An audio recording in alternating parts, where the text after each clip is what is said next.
I'm Jim Burris, host of All Things Considered on WABE in Atlanta. Welcome to the Atlanta Press Club Loudermilk-Young debate series from the studios of Georgia Public Broadcasting. This is the general election debate among candidates for Georgia's 7th Congressional District, which includes parts of Gwinnett and Fulton counties. Let's meet the candidates for this debate. They are in alphabetical order. Mark Gonsalves, a Republican, is a business owner. Lucy McBath, a Democrat, is the incumbent representative for Congressional District 6. Now, she declined to participate and is represented by an empty podium. And now let's meet our panelists. Chauncey Alcorn is a reporter for Capital B News in Atlanta, and Sierra Cummings is a reporter for Atlanta News First. For complete rules on today's debate, please visit the Atlanta Press Club website. That's atlantapressclub.org/debates.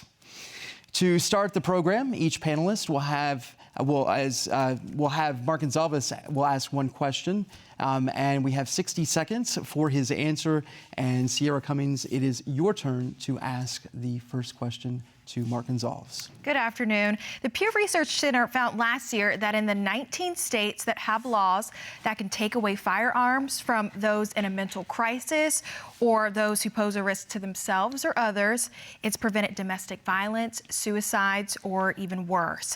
Do you maintain that red flag laws are unconstitutional? Yes, but before I go much further, I really do need to address the elephant in the room, and that is, where's Lucy? You know, she's moved from the 6th District over to the 7th District. The Gwinnett County people that I'll be representing, they've never seen her in the district. She's never represented a soul in Gwinnett County. Earlier this year, you had Carolyn Bordeaux on the same stage talking about how she was failing the people of the 6th District and then came over to the 7th District to keep her political career going. That's not the right way to run a government. So I just want to make sure that I'm on record on that. And would you care to answer her question? Yeah, I did. Well, the question, your competitor, she is largely in favor of some kind of regulation on gun laws. So I'm asking you where you stand. Do you consider red flag laws unconstitutional? I do, because it takes, the way it's written, it takes due process away from the people. Even if it could potentially save one life or hundreds of lives? I follow our Constitution. Chauncey Alcorn, please ask your question. Mr. Gonsalves, the 7th District has a sizable black population, especially after the last redistricting effort. African Americans in Georgia have been disproportionately impacted by crime, inflation, and other issues in the last election cycle. Question is, why are you the better candidate to represent them than Ms. McBath? It's about opportunity. So my position as a business person with an accounting degree, I believe that opportunity is the path forward for all Americans, not just certain Americans. So we all have that right here in America to pursue our dreams in an equitable fashion, and it starts with opportunity. All right, that concludes the first round of this debate. Now, this is normally where candidates would question each other. Since Lucy McBath chose not to participate, Mark Gonsalves, you may still ask your question to your opponent, who is, of course, represented by that empty podium. You may also offer the rebuttal you would have given. You have 30 seconds to ask your question and 30 seconds for a rebuttal as well. And Mark Gonsalves, please ask your question. So, Lucy, representing the 6th District, you voted for the Inflation Reduction Act, which, of course, burdened our people with more taxation and more spending. In the middle of an incredible inflationary spiral, we haven't seen anything like it in 40 years. Why did you vote for more taxes and more spending when every economist would tell you you should have taken a different approach? And since the candidate is not here and cannot offer an answer, please give your rebuttal to the answer you think she would give. Lucy, here's the thing. Taxing and spending in the middle of an inflationary spiral is the wrong direction. We've had 17 straight months of 5+% inflation on the CPI, 17 straight months of 5+% inflation on the PPI, the Producer Price Index. Your party said that it was temporary. That's hardly temporary, and the people of the 7th District, they're feeling this pain every single day when they go to the pump, they go to the grocery store, they try to buy a big-ticket item. We need to stop the spending and lower taxes. All right. Well, that concludes our second round. For those of you just joining us, this is the general election debate between candidates for Georgia's Congressional District number 7. And we now go back to the panel to ask questions of Mr. Gonsalves until we run out of time. And as a point of moderator privilege, I might also ask a question, but Sierra Cummings, you get the first question in this round. I do want to give you an opportunity to speak to redistricting.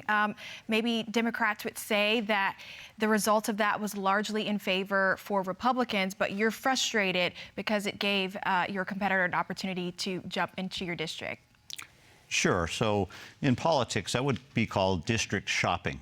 I don't think that you should turn your back on the people that you said for 4 years it was all about them, all about them. But as soon as the going got more difficult, she decided to pick up her stake and move it over to the 7th district to keep her wannabe political career going. Is there additional frustration knowing that she's ahead in the polls, even though she did in your terms district shop? The polls don't decide elections, people do. November 8th, we'll see where the voters are. We'll see if they want a radical socialist agenda or whether they want to bring our shared Georgian values back to the 7th district and back to this seat in Washington, D.C. I'd like to follow up, Mr. Gonsalves. Do you hold any responsibility to the state legislature, which is run by the Republican Party, for its choice in redistricting that made that switch possible? I ran for the 7th Congressional District in 2020. I knew what the new maps were. I didn't decide to shop to a new district because I thought it was the easier path. Anybody that knows me in my professional career, they know that I've always done things because it was the right thing to do, not because it was the easy thing to do. So, hey, here I am. I did not turn my back on the people of the 7th district. I live in the 7th district. My opponent lives very far away from the 7th district. I have business interests in the 7th district. My opponent does not. Chauncey Alcorn, it's your turn to ask a question. One of the other key issues in this election cycle is voting rights. Across the state of Georgia, there have been a number of voting rights, voter eligibility challenges. Gwinnett County is one of those where there's been a sizable number of people who've had their voting rights challenges in conjunction with SB 202. Ms. McBath and other Democrats in Congress have supported the John Lewis Voting Rights Act, which ultimately stalled about a year ago. First, my question is, would you support such an act to protect voting rights at the federal level, and what are your thoughts on voting rights in Georgia in the state of affairs as it is? Well, first of all, here in Georgia, we start early voting tomorrow on October 17th. You can vote early from 7 a.m. to 7 p.m. in Gwinnett County, 7 days a week, all the way to November 4th. Election day is November 8th, again, 7 a.m. to 7 p.m. The opportunity for a person to vote in this election legally and fairly is very, very well demonstrated. We've had the highest vote counts ever in the primary. So I disagree with anybody thinking that somehow there's a effort to suppress voting. The numbers don't suggest that at all. Well, there have been a number of folks who have had, as you know, who had their voter eligibility challenged, tens of thousands of Georgians across the state. In addition to folks who've been had their names removed from the rolls of the state voter registration rolls in conjunction with the state's policy on voter list maintenance. They would, I would think, have an issue with the idea that voting rights is not an issue. What would you say to them? I'm a very strong supporter of SB 202, the way it's written. No bill tends to be perfect, but I think it does a very, very good job of strengthening the integrity of our voting. For many people in your district all across the state, it's too expensive to shop, too expensive to live. Rent just feels too unaffordable right now. I want to get to one of your campaign promises. You say deflate inflation. What does that even mean? What are tangible steps to do that? Yes, and Sierra, as I said earlier, we're in an inflationary spiral that we haven't seen in 40 years. So people are really feeling the pain when they go to the pump, when they go to the grocery store, just like you suggest. So the first thing we need to do is we need to return our country back to energy independence. We need to shore up our supply chain. We need to no longer literally feel like all of our foreign adversaries have a big part to play in our supply chain. We need to bring those good-paying jobs back into America, to start to rebuild our middle class, particularly with manufacturing.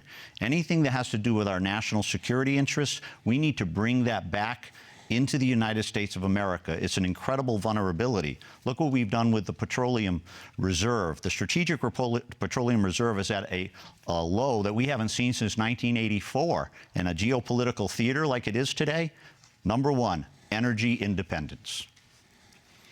I want to ask about the middle class that you mentioned. The Trump-era tax cuts will expire in 2025.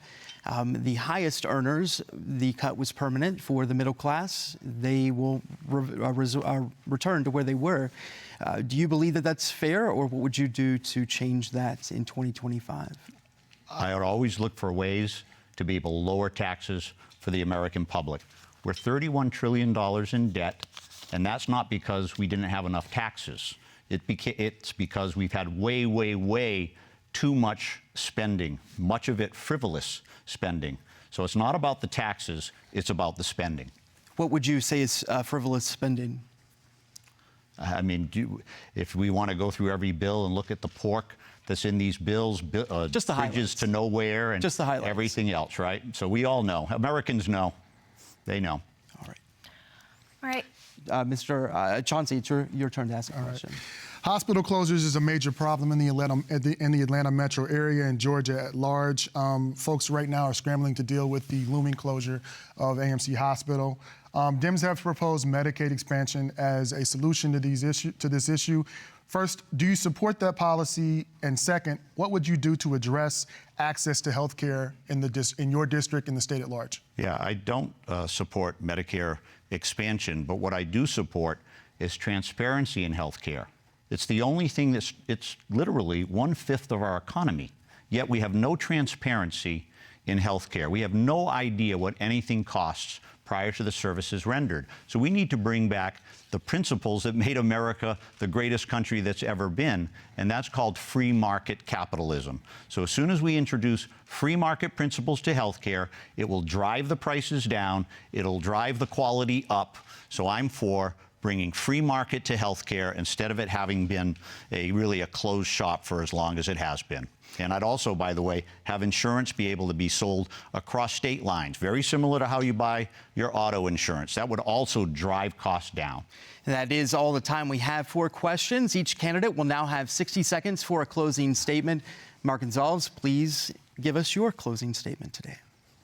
Well, first of all, thanks to the Atlanta Press Club and to all of you for providing the questions that I took today. It's a privilege to be in front of the people of Georgia's 7th Congressional District. Unfortunately, my opponent, she really does believe that you should be taken for granted. Seems like the only day she's going to really care about you is on November 8th, with what the results might be on November 8th. It's a very, very clear contrast between me and her. Do you want a person who has our shared Georgian values in mind, or do you want a person who has a 4-year radical socialist voting record, 100% with Joe Biden, 100% with Nancy Pelosi, virtually 100% with AOC and the squad? We can't afford this for our nation, and we can't afford it for our kids. So please, on November 8th, mark Gonsalves on your ballot. It clearly is time to hire Mark and fire Lucy. And that concludes our debate. We would like to remind voters that Election Day is Tuesday, November the 8th, and early voting begins on October the 17th. Our thanks to Mr. Gonsalves and to our panel of journalists. We'd also like to thank the Atlanta Press Club for arranging today's debate. For more information on the debates and the others that they will host this election season, just visit atlantapressclub.org. I'm Jim Burris. Thanks for watching.